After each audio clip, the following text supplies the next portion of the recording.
Hello friends, मैं HIV AIDS specialist doctor Ketan Ranpriya. आज का विषय है HIV के बारे में क्या सही और क्या गलत। आगे बढ़ने से पहले एक चीज़ हम ध्यान से समझ लें कि यहाँ पर कही गई बातें एक आम जानकारी के लिए है। समय के साथ विज्ञान बदल सकता है और किसी भी जानकारी को अपने जीवन में लागू करने से पहले HIV और एड्स के स्पेशलिस्ट डॉक्टर से व्यक्तिगत रूप से राय लेना अत्यंत आवश्यक है। क्या HIV संक्रमित व्यक्ति हमेशा कमज़ोर और अनेक बीमारी के साथ जीता है? तो इसका जवाब है ना। जब भी किसी इंसान के अंदर HIV का इन्फेक्शन लगता है, HIV का वायरस दाखिल होता है, तब वो शरीर के शुरुआत के 7 से 8 साल तक बिना तकलीफ वो जीता है। तब तक उसके अंदर कोई भी सिम्टम्स या तो लक्षण नहीं दिखते। उसके बाद ये सिम्टम्स दिखने की शुरुआत होती है और वही व्यक्ति अपना इलाज करा रहा है तो भी उसको कोई भी सिम्टम्स नहीं दिखेंगे और बिना तकलीफ आम लोगों की तरह ही अपनी ज़िंदगी गुजार सकता है। क्या व्यक्ति को एक से ज़्यादा लोगों के साथ शारीरिक संबंध है तो उसे ज़रूर HIV होगा ही? ना, HIV होने की संभावना बढ़ जाती है, लेकिन HIV होगा ही ऐसा नहीं कह सकते। आमतौर पर लोग ऐसा अक्सर सोचते हैं कि उसने कभी किसी सेक्स वर्कर के साथ संबंध बनाया है तो अब उसको HIV हो ही जाएगा, क्योंकि सामने वाले सेक्स वर्कर से उसको भी HIV होगा ही। लेकिन ऐसा नहीं है। हर सेक्स वर्कर को HIV नहीं होता। करीबन सिर्फ 10% सेक्स वर्कर को HIV होने की संभावना है। बाकी के 90% सेक्स वर्कर को HIV नहीं होगा। क्या गुप्त रोग होने से HIV होने का खतरा बढ़ जाता है? तो हाँ, जब किसी इंसान को गुप्त रोग होता है तो उसको HIV होने की संभावना बढ़ जाती है। उसका कारण ये है कि गुप्त रोग के कारण इसमें से कुछ घाव है तो उसका जो प्रोटेक्शंस होता है, चमड़ी का अपना प्रोटेक्शंस, वो निकल जाता है। तो HIV का वायरस उस घाव के अल्सर के थ्रू अपने शरीर में दाखिल होने की संभावना बढ़ जाती है। इसीलिए किसी भी इंसान को यदि गुप्त रोग है तो तुरंत ही उसका इलाज कराना चाहिए। तो बाकी गुप्त रोग या तो HIV होने की संभावना हम कम कर सकते हैं। क्या सर्कमसिजन या तो सुन्नत से HIV होने का खतरा कम हो जाता है? तो हाँ, सुन्नत में ये करते हैं कि अपने पेनिस के जो आगे की एक्स्ट्रा स्किन है उसको ऑपरेशन से, छोटा सा ऑपरेशन से निकाल देते हैं। तो इसके कारण इसमें इसके जब भी किसी इंसान किसी व्यक्ति के साथ सेक्स करता है तो वहाँ पे फ्लूइड, वजाइनल फ्लूइड्स या तो कोई और एनल फ्लूइड्स कलेक्शंस होने की संभावना कम हो जाती है या तो कॉन्टेक्ट टाइम कम हो जाता है। तो उसके कारण जो इसने सर्कमसिजन कराया है उसको HIV होने का खतरा कम हो जाता है। काफ़ी बार मुझे लोग पूछते हैं कि सर, मैंने 2 कॉन्डोम यूज़ किया था तो अब मुझे HIV होने का कोई खतरा तो नहीं है ना? क्या 2 कॉन्डोम इस्तेमाल करने से HIV से सामने ज़्यादा सुरक्षा मिलती है? तो साइंस ये कहता है कि 2 कॉन्डोम इस्तेमाल करने से कोई एक्स्ट्रा सुरक्षा नहीं मिलती, लेकिन जो कॉन्डोम से उसको फट जाने का खतरा और बढ़ जाता है। इसीलिए आप कभी भी 2 कॉन्डोम का इस्तेमाल ना करिए। एक ही कॉन्डोम को सही तरह से उपयोग करने से पर्याप्त है कि आपको HIV या तो और किसी भी किस्म की गुप्त रोग से सुरक्षा मिलती रहेगी। क्या किस करने से HIV फैलता है? लोग इंटरनेट पे पढ़ लेते हैं कि सलाइवा के अंदर HIV का वायरस होता है तो उसके कारण में से किस से भी HIV फैलता है। प्रैक्टिकली देखिए, हाँ, सलाइवा के अंदर HIV होता है, वो बात सही है, लेकिन आमतौर पर इसके सलाइवा के अंदर HIV के वायरस की मात्रा इतनी कम होती है तो किसके कारण इसके प्रैक्टिकली HIV का फैलता है ऐसा देखने को नहीं मिलता।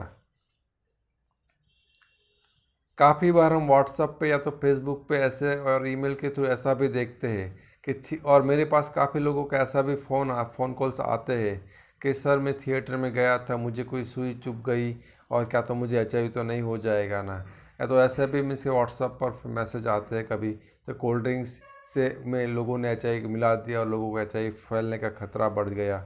या तो पानी पूरी बेचने वाले को HIV था, उसका खून पानी के अंदर मिल गया और लोगों को HIV हुआ। तो प्रैक्टिकली ऐसा कभी नहीं होता, इन तीनों में से किसी भी कारण से कभी किसी को HIV नहीं होता। तो आपको डरने की कोई आवश्यकता नहीं है। ये सब कोई साइंस इसका अप्रूव नहीं करता, अप्रूवल नहीं देता। तो आप निश्चिंत होकर अपने दिमाग में ऐसा कोई भी डर मत रखिए, इसके किसी भी कारण से HIV नहीं होगा। यदि जिन लोगों को मानते कि नहीं होता उसके लिए तो बहुत सिंपल सी चीज़ है कि नहीं होता ऑब्वियसली, लेकिन काफ़ी ऐसे भी लोग हैं जिसके मन के अंदर डर बैठ गया है कि इस कारणों से HIV हो सकता है, तो उसके लिए डर निकालना काफ़ी ज़रूरी है। काफ़ी लोग ऐसे भी फ़ोन करते हैं तो क्या सेविंग ब्लेड गलती से सेविंग ब्लेड्स मैंने इस्तेमाल कर लिया था, या तो सैलून में गया था तब मुझे उसके रेज़र से या तो ट्रिमर लग गया था, तो क्या मुझे HIV होगा। तो HIV का वायरस बहुत ही नाजुक है। उस नाजुक वायरस HIV अपने शरीर के बाहर जिंदा नहीं रह सकता। यदि ब्लड में भी है तो ब्लड तो तुरंत एक आधे मिनट 1 मिनट के अंदर सूख जाता है, और ब्लड सूख जाने के बाद उसके अंदर HIV का वायरस जिंदा नहीं रह सकता। तो ये मरा हुआ वायरस किसी और इंसान को HIV का चेप इन्फेक्शन नहीं दे सकता। तो आपको इस तरह सा भी किसी भी किस्म के डर रखने की ज़रूरत नहीं है। कुछ लोग ऐसा भी फ़ोन करते हैं कि क्या मच्छर काटने से HIV हो सकता है। तो ना, मच्छर काटने से HIV नहीं हो सकता। उसके मुख्यतः 2 कारण हैं। एक तो जब मच्छर अपने को काटता है तब वो अपना खून चूसता है और डालता नहीं है। और दूसरा, अपना HIV का वायरस मच्छर के शरीर के अंदर जिंदा ही नहीं रह पाएगा। तो इस कारण से मीन्स के मच्छर काटने से किसी को HIV होने की कोई संभावना नहीं है। क्या एक बार HIV पॉजिटिव व्यक्ति के साथ बिना कंडोम सेक्स करने से HIV हो ही जाता है? बहुत सारे लोग ऐसा ही मानते हैं कि मान लो किसी HIV व्यक्ति के साथ एक बार बिना कंडोम सेक्स हुआ तो उसको HIV हो ही जाएगा। लेकिन आपको जान के ताज्जुब होगा कि उसके कारण में इसके HIV होने की संभावना बहुत ही कम है, लेकिन वो ज़ीरो नहीं है। लेकिन मैं ये भी नहीं कहता कि कम होने के कारण आप सुरक्षा ना रखें या तो मल्टीपल सेक्सुअल पार्टनर्स बनाए। मैं इन दोनों चीज़ को करने के लिए मना कर रहा हूँ। अब देखते हैं कि रिस्क क्या है। अब और ओरल सेक्स से इस घटना से HIV होने की संभावना आपको करीबन आधे से 10,000 लोग के साथ ऐसी घटना घटे तो सिर्फ मुश्किल से एक लोगों को HIV का इन्फेक्शन लगेगा। और मान लो कि वो मुझसे वजनल इंटरकोर्स करते हैं तो 10,000 लोगों से के साथ करेंगे सेक्स, तो मुश्किल से 5 से 10 लोगों को HIV होने की संभावना रहेगी। और एनल सेक्स करते हैं तो HIV होने की संभावना मुझसे मान लो कि 10,000 लोगों के उनमें से 6.5 से लेके 50 तक हो सकती है। और यदि कभी निडल प्रिक होता है तो उससे खतरा होता है कि 10,000 में से 30 लोगों को बीमारी होने की संभावना है। और यदि कोई निडल शेयरिंग करता है ड्रग इंजेक्शंस के लिए तो 60 से 70 लोगों को HIV होने की संभावना है। तो कहने का मतलब यह है कि यदि आपने एक बार गलती कर लिया है तो आपको बहुत डरना नहीं है, क्योंकि आप बहुत डरेंगे तो फिर आपको वो डर आपके ऊपर हावी हो जाएगा और आप डिप्रेशंस में, फियर्स में, एंग्जाइटी में जा सकते हैं।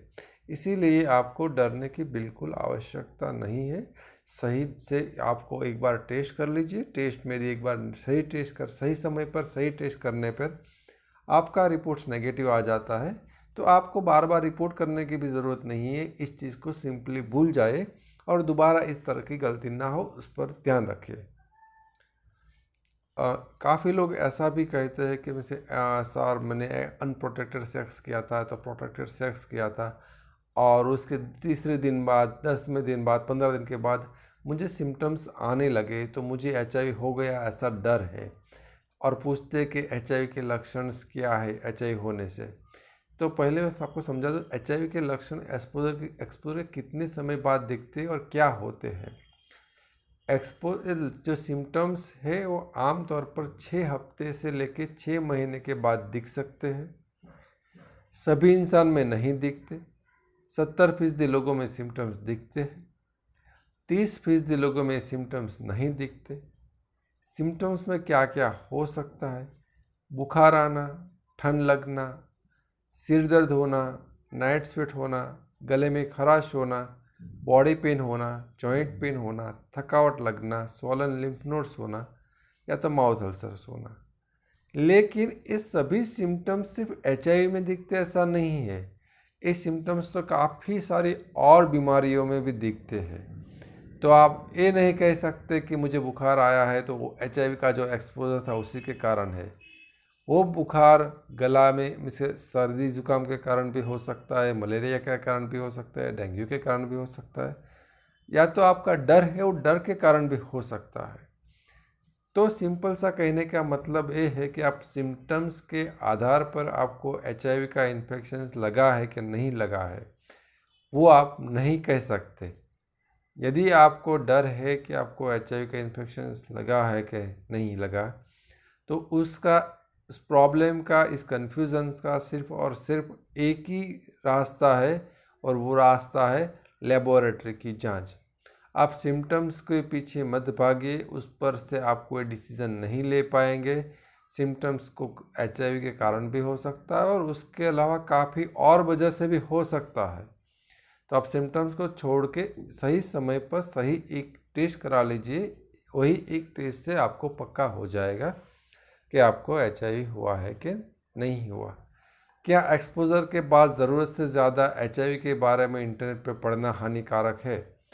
तो हाँ, ज़्यादातर लोग ऐसा ही करते हैं। ऐसा कुछ एक्सपोजर हो जाता है तो HIV सब्जेक्ट ऐसा है कि लोगों से बात नहीं कर पाते, फ्रेंड से बात नहीं कर पाते, डॉक्टर से राय नहीं ले पाते, तो इंटरनेट पे इंफॉर्मेशंस पढ़ना शुरू कर देते हैं और वो घंटों तक, दिनों तक और महीनों तक इसको पढ़ते रहते हैं।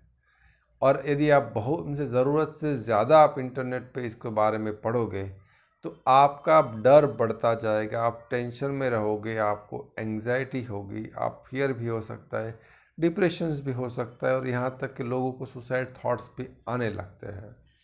तो मेरी राय है कि यदि आप एक्सपोजर्स के बाद यदि आपको एक कुछ भी इंफॉर्मेशन चाहिए तो मीन्स के आप इंटरनेट का इस्तेमाल 1-2 घंटे के लिए कर लिया, ठीक है। उसके बाद किसी डॉक्टर से मिल लीजिए, डॉक्टर से बात कर लीजिए और आपका जो भी क्वेश्चन है डॉक्टर के सामने रखिए। आप किसी भी HIV स्पेशलिस्ट डॉक्टर से, HIV एड्स स्पेशलिस्ट डॉक्टर से यदि आपके शहर में हाजिर है तो उसको जाके मिलिए, और यदि नहीं हाजिर है तो आप किसी भी HIV स्पेशलिस्ट डॉक्टर से फ़ोन पे बात करके भी आप 1-to-1 काउंसलिंग करके आप अपना जो भी प्रश्न है उसका हल निकाल सकते हैं। लेकिन आप कितना भी पढ़ लीजिए, आप इंटरनेट पे आपका प्रॉब्लम का सॉल्यूशंस नहीं निकाल पाएंगे, ठीक है। इंटरनेट है वो एक डॉक्टर नहीं है, वो एक आम जानकारी के लिए आप इस्तेमाल करो वो अलग बात है, लेकिन उसकी भी एक लिमिटेशंस होनी है। और उसके बाद मैं आप तो आम तौर पे समझाता हूँ। मान लो हम सबके पास गाड़ी है, कार है, 2 व्हीलर्स है। क्या वो जब ख़राब होता है रास्ते में तो हम इंटरनेट पे पढ़ने लगते हैं कि वो किसको, इस इंजन ख़राब हो चुका है तो उसको इंजन को कैसे रिपेयर करें? नहीं, इंजन हम खुद से रिपेयर करना नहीं चाहते, हम सीधा मैकेनिक के पास जाते हैं और मैकेनिक के पास जाके उसको बोलते इस इंजन को रिपेयर करके दीजिए। तो जब हम गाड़ी का इंजन खुद से रिपेयर नहीं कर पाते तो जो अपना शरीर है वो तो बहुत ही आगे और बहुत ही कॉम्प्लेक्स है उस इंजन से। तो फिर हम अपने शरीर के जो बीमारी HIV का डर है या तो HIV की बीमारी है उसको रिपेयर करने के लिए हम खुद से प्रयत्न करने लगते हैं, तो यहाँ से प्रॉब्लम्स की शुरुआत होती है। तो कभी भी आप मीन्स के अपने बॉडी को या ट्रीटमेंट गूगल की इंफॉर्मेशन से या तो किसी भी इंटरनेट की इंफॉर्मेशन से ना करिए। उसके लिए आपको डॉक्टर्स की हेल्प लेना अत्यंत आवश्यक है। क्या HIV के डर के कारण HIV के लक्षण दिखते हैं? हाँ, मान लो कि आप जो भी मैंने आपको लक्षण दिखाया था कि बुखार होना, थकावट लगना, जॉइंट पेन होना, मसल्स पेन्स होना, यदि आप एक हद से ज़्यादा HIV के बारे में सोचने लगते हो, इंटरनेट पे पढ़ने लगते हो, वीडियोस देखने लगते हो, तो फिर मीन्स के अपने दिमाग के अंदर डर हो जाता है। और ना सिर्फ एचआईवी का डर, किसी भी किस्म का डर हो या तो किसी भी किस्म की साइकोलॉजिकल प्रॉब्लम्स हो, दिमाग में प्रॉब्लम्स हो, तो उसके कारण फिजिकली सिम्टम्स आ सकते हैं। उसको बोलते हैं साइकोसोमेटिक डिसऑर्डर। मतलब जब अपने दिमाग के अंदर गड़बड़ होती है, वो नॉर्मल काम करना बंद हो जाता है, तो वो जो दिमाग का जो बॉडी पर कंट्रोल हो और बॉडी को मॉनिटरिंग करना है, कंट्रोल करना है, वो भी डिस्टर्ब हो जाता है। तो उसके कारण अपने बॉडी के अंदर भी मीन्स के बुखार आना, थकावट लगना, मुंह में छाले पड़ना, जॉइंट्स पेन होना, तो कमजोरी आना, ऐसे सब सिम्टम्स आ सकते हैं। तो काफ़ी बार लोग ऐसा बोलते कि एक्सपोजर्स हुआ था, उसके बाद वो लोग काफ़ी कुछ इंटरनेट पर पढ़ लेते हैं और डर मन में बैठ जाता है और उसके बाद सिम्टम्स आने लगते हैं। तब उसको ऐसा ही लगता है कि जो भी सिम्टम्स है वो एचआईवी के कारण ही, अब तो पक्का हो गया कि मुझे एचआईवी है। तो ना, ऐसा बिल्कुल कुछ नहीं है। सिम्टम्स के आधार पर आप कुछ भी जजमेंट मत लीजिए। सिम्टम्स के कारण एचआईवी के अलावा भी और भी काफ़ी कारण हो सकते हैं। तो सिंपल सा एक सही समय पर किया गया हुआ एक टेस्ट पर्याप्त है आपको एचआईवी नहीं है वो साबित करने के लिए, या तो एचआईवी है। एचआईवी फोबिया क्या होता है? मेरे पास काफ़ी ऐसे सारे पेशेंट्स के फ़ोन कॉल्स आते रहते हैं, मुझे क्लिनिक में मिलने के लिए आते रहते हैं। तो उसको उस डर बैठ गया है कि उसको एचआईवी है। वो लोग 5 रिपोर्ट, 10 रिपोर्ट, 15 रिपोर्ट, 20 रिपोर्ट करा लेते हैं, सब रिपोर्ट्स नेगेटिव्स आते हैं, लेकिन उसके दिमाग के अंदर ऐसा नहीं, दिमाग से जाता नहीं है कि उसको एचआईवी नहीं है। वो एचआईवी है ऐसा कहीं ना कहीं बहाने ढूंढते रहते अपने शरीर के अंदर, सिम्टम्स के तौर पर, डर के तौर पर, वेट लॉस, भूख कम हो जाना, कुछ ना कुछ। ठीक है, तो समझने की कोशिश करिए कि आप बहुत एक ही चीज़ को इंटरनेट पे बहुत ही ज़्यादा पढ़ेंगे, वीडियो देखेंगे और बहुत ही ज़्यादा सोचेंगे, या तो किसी और कारण से भी जेनेटिकली एक्सपोजर्स होने के कारण, या तो ऑलरेडी उसको कोई दिमाग के तौर पर और कोई बीमारी है, जैसे कि ऑब्सेसिव कंपल्सिव डिसऑर्डर्स हो गया, तो उसमें इंसान एक ही चीज़ के बारे में बार बार सोचता ही रहता है, वो सोचना नहीं चाहता, फिर भी उसका दिमाग उसको सोचते ही रहता है। तो फिर उस व्यक्ति के अंदर भी मीन्स एचआईवी फोबिया, मतलब एचआईवी का डर उत्पन्न दिमाग में हो सकता है। तो आप वो लोग इंसिस्ट करते रहते कि मैं एक बार और टेस्ट कर लो, एक बार और टेस्ट कर लो, इसमें जो भी रिजल्ट आएगा पक्का हो जाएगा। लेकिन वो रिपोर्ट तो करा लेते हैं, लेकिन फिर भी 2-5 दिन के लिए उसको अच्छा लगता है कि चलो अब मुझे एचआईवी नहीं है, वापस उसको ऐसा लगने लगता है। तो उसमें देखो, आप रिपोर्ट के पीछे मत जाइए, रिपोर्ट बार बार रिपोर्ट मत कराओ। इंटरनेट पे या तो कुछ भी मत देखिए आप। यदि आप अपने आप इंटरनेट पर बहुत सारी इन्फॉर्मेशन देखते रहोगे तो आपको डर, HIV, fear, phobia, anxiety disorders हो सकता है। क्या एक्सपोजर से उचित समय पर सिर्फ एक ही योग्य टेस्ट कराने से एचआईवी का चेप लगा है कि नहीं लगा वो पता लग सकता है? तो इसका जवाब है हाँ। यदि सही टेस्ट आप सही समय पे कराते हो, ठीक है, तो आपको सिर्फ एक ही टेस्ट कराना है। इसके टेस्ट के अंदर एचआईवी का रिपोर्ट्स नेगेटिव आ जाता है तो उसके बाद आपको कोई टेस्ट कराना नहीं है, बार बार टेस्ट कराने की कोई आवश्यकता नहीं है। क्या रिजल्ट के डर से एचआईवी का टेस्ट न कराना उचित है? कुछ लोग ऐसे भी होते हैं कि वो कहते हैं कि मुझे रिपोर्ट टेस्ट कराने से बहुत डर लग रहा है, मुझे ये सिम्टम्स आ रहे हैं, डॉक्टर साहब आप मुझे बताएं कि ऐसा ऐसा एक्सपोजर था, तो मैं क्या एचआईवी मुझे है कि नहीं है? तो देखिए, आगे भी समझाया ऐसा कि टेस्ट करने से डरने वाली कोई बात ही नहीं है। आपका रिपोर्ट में सीधी एक्सपोजर भी हो गया है तो 99.99% चांसेस है कि आपका रिपोर्ट नेगेटिव आएगा, आपको एचआईवी नहीं आएगा ऐसा रिपोर्ट में आएगा। और एक बार आप रिपोर्ट में आ गया ऐसा, तो आप निश्चिंत हो सकते हो कि आपको एचआईवी नहीं हुआ है। तो आपको और कोई दिमाग से डर निकल जाएगा, आप निश्चिंत होकर अपनी आगे की लाइफ जी सकते हो। तो एचआईवी का टेस्ट से डरने की कोई आवश्यकता नहीं है। और बहुत ही रेयर केस में मान लो कि वो 1% केस में किसी का रिपोर्ट आ भी गया, तो भी चिंता वाली बात नहीं है। आप रिपोर्ट पॉजिटिव आया है, आपको दवाई चालू करना है। दवाई में भी आजकल मॉडर्न मेडिसिन में सिर्फ एक गोली खाना होता है और एक गोली के साथ इंसान अपनी पूरी ज़िंदगी बिना तकलीफ़ जी सकता है। और बिना HIV वाला इंसान जितना जीता है उतना ही HIV पॉजिटिव इंसान भी जी सकता है, सिर्फ एक गोली हर रोज़ की नियमित तौर पे खाने से। तो यदि आपको कभी डर है तो, और कुछ लोग ऐसा भी कहते हैं सर मैं रिपोर्ट कराना नहीं चाहता, आप मेरी दवाई चालू कर दीजिए, तो वो सब एक किस्म का पागलपन समझो या तो डर समझो, वही है। तो ऐसा कुछ कभी कभी हो नहीं सकता, ऐसा कभी बिना रिपोर्ट किसी की दवाई कोई चालू नहीं कर सकता। ये सवाल भी मेरे पास काफ़ी बार लोग फ़ोन करके पूछते हैं, या तो ठीक है, या तो क्लिनिक में आके मिलते हैं। मैंने sir antibody test ELISA, HIV DO या तो HIV कॉम्बो टेस्ट कराया था, और जब शुरुआत में जब रिजल्ट में समय के साथ बढ़ता है लेकिन वो 1 से कम रहता है, तो HIV होने का खतरा है क्या? मैं आपको समझा तो मान लो किसी इंसान ने 3 महीने पे रिपोर्ट कराया HIV DO और उसका वैल्यू आया 0.1, वो फिर से डर के कारण वापस 3 महीने बाद 4 महीने बाद रिपोर्ट्स कराता है और उसके बाद आता है उसका 0.9, तो उसको यह लगता है कि पहले का रिपोर्ट किया था तो वो 0.1 था, अभी रिपोर्ट करा तो 0.9 है, तो ये बढ़ गया है। तो क्या धीरे धीरे मेरे शरीर के अंदर HIV का वायरस बढ़ रहा है? तो एक किस्म का डर है। साइंस ये कहता है कि यदि आपका रिपोर्ट्स के अंदर वो 0.1 आए या तो 0.9 आए या तो 0.99 आए, तो उसका सभी जब तक वो 1 से कम है तब तक उसका एक ही मतलब है कि आपको HIV नहीं है।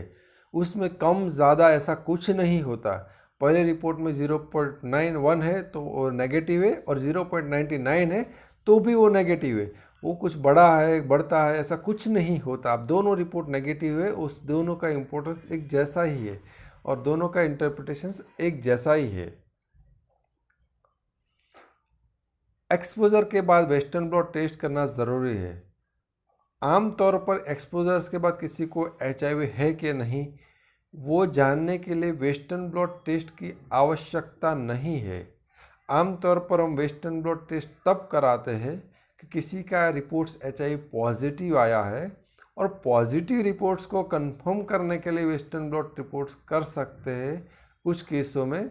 लेकिन हर एक्सपोजर जो इंसान को एक्सपोजर हुआ है उसके बाद वेस्टर्न ब्लॉट टेस्ट की आवश्यकता नहीं है।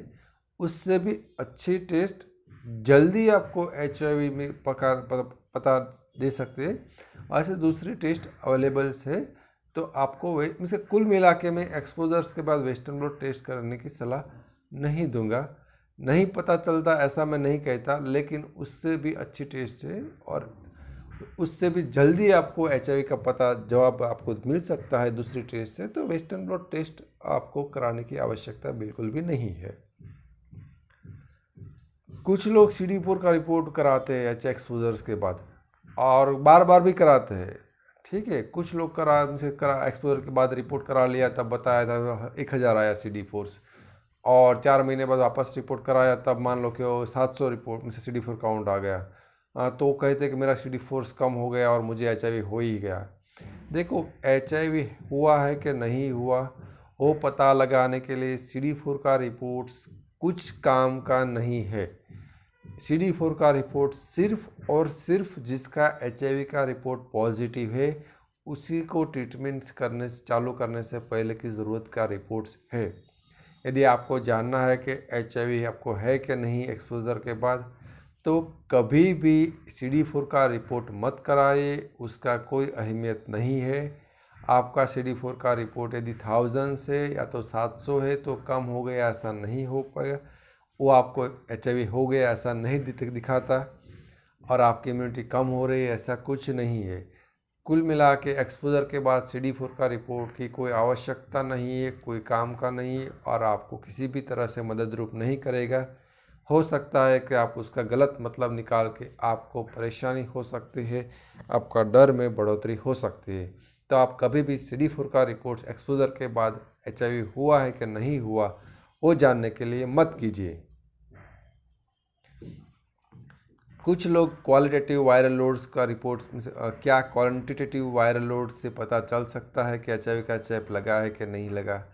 कुछ लोग जल्दी पता लगाने के लिए वायरल लोड का रिपोर्ट्स कराते हैं क्वांटिटेटिव, लेकिन इसके क्वांटिटेटिव वायरल लोड भी यदि एचआईवी हुआ है कि नहीं हुआ जल्दी पता करने के लिए ये रिपोर्ट्स उचित नहीं है। ठीक है, उससे भी मिसे पीसीआर क्वांटिटेटिव टेस्ट आपको इसमें जल्दी पता लगाने में उससे भी बेहतर टेस्ट अवेलेबल से उस टेस्ट से भी आप पता लगा सकते हो कि आपको एचआईवी का इन्फेक्शन हुआ है कि नहीं हुआ। तो मेरे ए रिपोर्ट्स के मान लो कि नेगेटिव्स आता है तो भी आपको मिसे मान लो कोई बहुत ही फर्स्ट वीक सेकंड वीक में रिपोर्ट करा लेता है। कुछ लोग ऐसे भी होते हैं और रिपोर्ट नेगेटिव नॉट डिटेक्टेड साइल है तो <20 <50 आया तो आप उससे कंक्लूज़न नहीं निकाल पाओगे। तो मेरे ख्याल से ये रिपोर्ट्स भी पर्याप्त नहीं है। रिपोर्ट्स यदि आप कराना चाहो तो उचित समय पर, हर एक टेस्ट का उचित समय अलग अलग हो सकता है। पीसीआर का उचित समय अलग है, एचआईवी एंटीबॉडी एंटीजन का उचित समय अलग है, एचआईवी एंटीबॉडी का उचित समय अलग है। तो उसको उचित समय पे ही उसको ठीक से कराना है। यदि उचित समय पे कराया गया कोई भी एक रिपोर्ट, वो कुछ भी हो सकता है, पीसीआर वाला भी हो सकता है, एंटीजन एंटीबॉडी वाला भी हो सकता है, या तो एंटीबॉडी भी हो सकता है। एक रिपोर्ट आपने एक्सपोजर के बाद कराया, यदि वो नेगेटिव्स आ गया तो उसके बाद आपको कोई रिपोर्ट्स कराने की ज़रूरत नहीं है। और इनमें से कोई भी तीनों में वेस्टर्न ब्लॉट या तो वे क्वांटिटेटिव वायरल लोड्स या तो CD4 काउंट, इनमें से तीनों में से कोई भी रिपोर्ट की भी आपको आवश्यकता नहीं रहेगी। ठीक है, यदि आप मेरे से 1-to-1 कंसल्टेशंस लेना चाहो तो आप पेड कंसल्टेशंस ले सकते हो और उसके लिए आपको स्क्रीन पे दिखाया गया जो ईमेल एड्रेस है doctor4hiv@gmail.com उस पर आप मेल कर सकते हो और बाकी की इन्फॉर्मेशन में 1-to-1 कंसल्टेशंस फ़ोन कॉल पे करना है कि व्हाट्सएप पे करना है, ऑडियो कॉल से करना है, वीडियो कॉल से करना है, जो भी ऑप्शंस है वो आपको बाद में इस ईमेल पे जरिए आपको बताया जाएगा। ठीक है, तो और मैं HIV स्पेशलिस्ट जो मेरा क्लिनिक है वो सूरत में है।